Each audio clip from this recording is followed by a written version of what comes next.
Welcome back to the Deep Dive. Today we're digging into something pretty fundamental, a policy shift happening in various places, mandating AI education for kids as young as 6 years old. Yeah, it's a massive question. It really is. Yeah. Are we, building the future super innovators, or are we maybe accidentally messing with something crucial about being a kid? That's the core tension, absolutely. And the material we're using today gives us a really sharp way to look at it. We're diving into these proprietary analytical documents, the Loop Speak series. Okay. Specifically, the parts dealing with what they call the 6-year-old AI question. And just for context, these are licensed materials authored by Devin McClarty for D Investment Enterprise, LLC, published by D Publishing Group. Got it. So these aren't just, opinion pieces. This is high-level analysis meant for decision makers. That's right. McClarty's work boils down this whole complex debate into 6 key frameworks, or lenses, as they call them. 6 lenses. Okay. And our mission today is basically to walk you through those 6 perspectives, so you get a full picture of the strategy, the psychology, the ethics, all the stakes involved in this huge global experiment. Okay, let's unpack this then. Starting with, I guess, the first lens, the strategic view. Right. Why would a nation even do this? Right. So perspective 1, the builder's lens. This is about strategic advantage. It kind of pushes aside the usual education talk. Like test scores and stuff? Exactly. And it frames this policy purely as a massive, a deliberate investment in human capital. The main goal, securing a long-term competitive edge that others can't easily copy in an AI-driven future. And the Loop Speak documents, they're clear. This isn't just about teaching kids to, get AI to do their homework. Oh, not at all. Far beyond that. The stated aim is to cultivate an AI-native generation. AI native? Yeah, kids who don't just use AI tools, but who effectively grow up inside it. It changes how they think, fundamentally. They learn to think in prompts and parameters. AI becomes just a natural part of their thought process, not some add-on tool. So this perspective sees it as a necessary strategic gamble. Recognizing, the payoff isn't next year. It's maybe 20 years down the line when these kids are entering the workforce. But, okay, if one country makes that kind of huge strategic bet, that must have ripple effects, right? Yeah. McClarty's analysis doesn't just look at it in a vacuum, I assume. Definitely not. And that brings us straight to perspective 4, the geopolitical analyst's lens. This focuses on the global divide. The divide. Because not everyone's doing this at age 6. Precisely. This policy, where implemented so early, creates a really stark imbalance globally. The Loop Speak analysis points out that while this model dives deep into AI at age 6, many leading Western economies barely touch structured AI curriculum before high school, sometimes even later. Well, it's like a decade difference in foundational learning. And it's not just about what they learn, but how their brains get wired, as you said. It is, and the danger, McClarty argues, is that this gap widens into potentially an irreversible global divide. On one side, you're producing AI-fluent citizens, the people who design, create, and shape the tech. On the other side, you risk raising populations that are primarily AI-dependent consumers, just users. In that consumption model, Mhm. that implies dependence, right? Maybe even losing some sovereignty over your own tech future. That's the serious question it raises, yeah. Dependence on whoever is creating the core infrastructure. Okay, that's a powerful shift from national advantage to a potential global split. But now we need to pivot again, right? From the big picture down to the individual kid, the 6-year-old. Exactly. This is where it gets really interesting and maybe worrying. What are the potential trade-offs for that child? Yeah, this is where we hit let's call it the unquantifiable human cost. Starting with perspective 2, the child psychologist's lens. This is all about developmental risk. Because age 6 is crucial. Incredibly crucial. It's a window for developing imagination, complex social skills through just messing about, unstructured play, and really importantly, emotional regulation, resilience. And the risk the Loop Speak documents flag is too much tech, too structured, pushes out that messy organic playtime, replaces it with, predictable AI interactions. That's the core concern. Think about what kids learn in unstructured play. They negotiate, they fail, the block tower falls over, they try again 5 times, maybe getting frustrated, but figuring it out without an adult or an app guiding every step. Right. The trade-off mentioned in the documents is really stark. It's quoted directly. You gain literacy, but you may lose resilience. You gain literacy, lose resilience. Wow. If a child learns they can just prompt an AI for a perfect answer instantly, they might bypass that frustrating, slow process of building real grit, that internal problem-solving muscle that comes from hitting real-world friction. Wait a second. Couldn't a really smart curriculum, maybe even an AI-driven one, teach grit? Like gamify it, Hmm. track failures, reward trying again. Mm. Do the loop speak docs just dismiss that? They address it, but with quite a bit of skepticism, actually. The argument is that resilience isn't just about, repeating a task. It's about experiencing unmediated friction, physical, social friction. Unmediated. Yeah. McClarty points out that failing via a prompt feels, well, kind of sterile. It doesn't have the same emotional kick as, say, a real argument on the playground or the frustration of your art project just not working right. The worry is you can't really simulate the emotional depth of failure needed to build genuine grit. That makes sense.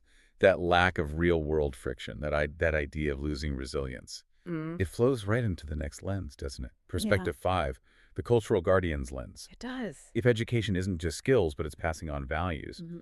what human things are we sort of quietly trading away for algorithmic speed? This perspective worries about that silent erasure, as they put it, erasing traditional human skills, maybe even virtues.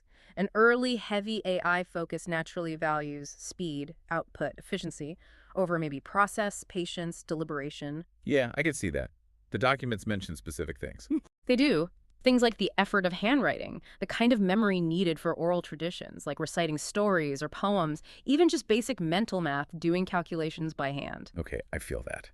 If I can dictate a perfect email instantly, why would I spend time typing carefully, let alone practice handwriting? The whole incentive shifts. Precisely.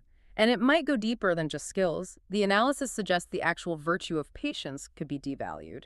In a world of instant prompts, patience looks like inefficiency, right? Getting the answer now is the reward. So what gets squeezed out of the curriculum potentially? McClarty's documents list examples, things like learning to read a physical map, doing long multiplication step by step, spending time on research that isn't just a quick search query. Now, the sources do say a curriculum could try to protect these. But the pressure is immense. Yes. The sheer volume of AI literacy needed often crowds these other things out. It's a practical reality. Which brings us to the last two lenses. These seem to deal with the ethical bedrock this is built on and just the sheer uncertainty of it all. Let's take perspective 3, the ethicist's lens. Privacy. Right, the privacy concern.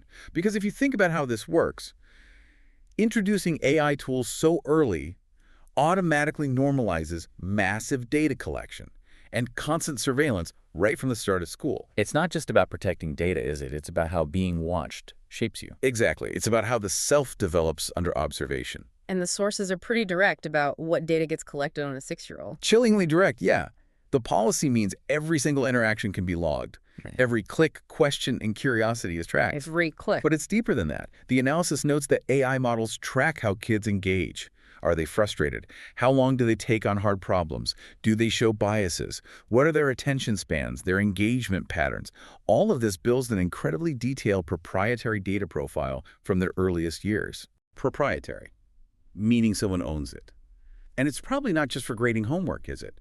This raises huge ethical questions about who controls that data. That's the absolute core of this lens. Who owns and controls this lifelong data profile starting at age 6? The child, the government, the school, the tech companies whose AI models are being used. And that data is valuable. Immensely valuable for commercial targeting, for predictive modeling. It basically creates a lifetime economic asset based on the child's entire learning history, an asset they might never actually control. Okay, so there's a potential feedback loop here.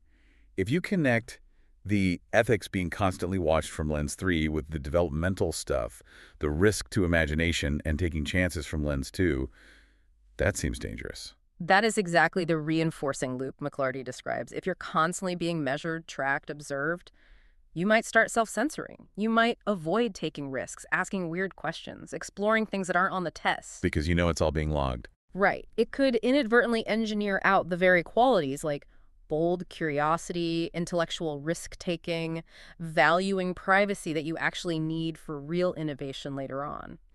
Sticking to safe prompts minimizes true creativity. Which is deeply ironic, given the strategic goal is innovation. Highly ironic. Okay, and that leads us to the final perspective. Perspective 6, the futurist's lens. With all these complex factors and risks, The sources basically say this whole thing is a massive experiment, right? A huge leap into the unknown. It has to be seen as a large-scale, generational, societal experiment. We've never done this before, plugged an entire generation into a vast AI ecosystem from such a young age. And we won't know the real results for it. At least 20 years, the documents estimate. When this first cohort hits their prime, economically and socially, that's the time frame. 20 years. That's ages in policy cycles. So how does the futurist lens suggest we measure success or failure then? Is it just about GDP or something? No, the ultimate test described is much more human. It boils down to this. Will these kids grow up to be creative leaders, people who push the boundaries, who shape the technology? Or will they be more like passive operators, comfortable following instructions, executing commands within the system? Leaders or operators? Yeah, and to figure that out, the documents argue strongly for things like long-term studies, deep interviews, really documenting this generation's lived experience way beyond just test scores.